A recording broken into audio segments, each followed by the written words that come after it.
پیارے بچوں، ایک دفعہ جنگل میں بہت تیز ہوا چل رہی تھی، ایسے جیسے سیٹی بج رہی ہو۔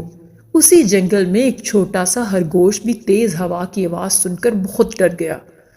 یہ آواز کتنی ڈراؤنی ہے، میں ادھر ہی چھپ جاتا ہوں۔ اور وہ جلدی سے اپنی بل میں چھپ گیا جو کہ ایک آم کے پیڑ کے نیچے تھی۔ تیز ہوا سے ایک آم زور سے اس کی بل کے اوپر آ کر گرتا ہے تو خرگوش ڈر جاتا ہے۔ اسے لگتا ہے کہ آسمان گرنے لگا ہے۔ وہ ڈر کے اپنی بل سے باہر نکلتا ہے اور چلانے لگتا ہے کہ آسمان گر رہا ہے، آسمان گر رہا ہے، اور جتنا تیز ہو سکتا ہے بھاگنا شروع کر دیتا ہے۔ دوڑتے دوڑتے اسے راستے میں ایک گیدڑ ملتا ہے۔ وہ اسے پوچھتا ہے کہ کیا ہوا، کیوں بھاگ رہے ہو؟ تو خرگوش اسے بتاتا ہے کہ آسمان گر رہا ہے، اس لیے تم بھی بھاگو۔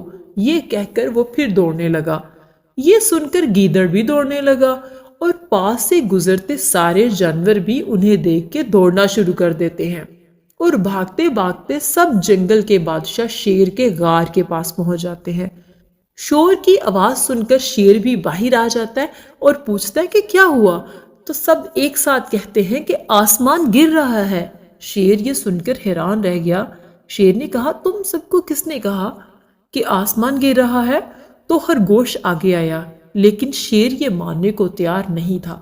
وہ سمجھدار تھا۔ اس نے کہا کہ مجھے وہاں لے چلو جہاں آسمان گرا ہے۔ خرگوش اسے اور باقی سارے جانوروں کو آم کے پیڑ کے نیچے لے گیا۔ جب وہ وہاں گئے تو کیا دیکھتے ہیں کہ ایک بڑا سا آم زمین پر گرا ہوا ہے۔ سارے جانور خرگوش کی بات ماننے پر خود کو شرمسار محسوس کر رہے تھے کہ انہوں نے بات پوری سنے بغیر ہی دوڑنا شروع کر دیا تھا۔ پیارے بچوں، اسی لیے تو کہتے ہیں کہ کوئی بھی بات ماننے سے پہلے اس کی مکمل جانچ کر لینی چاہیے۔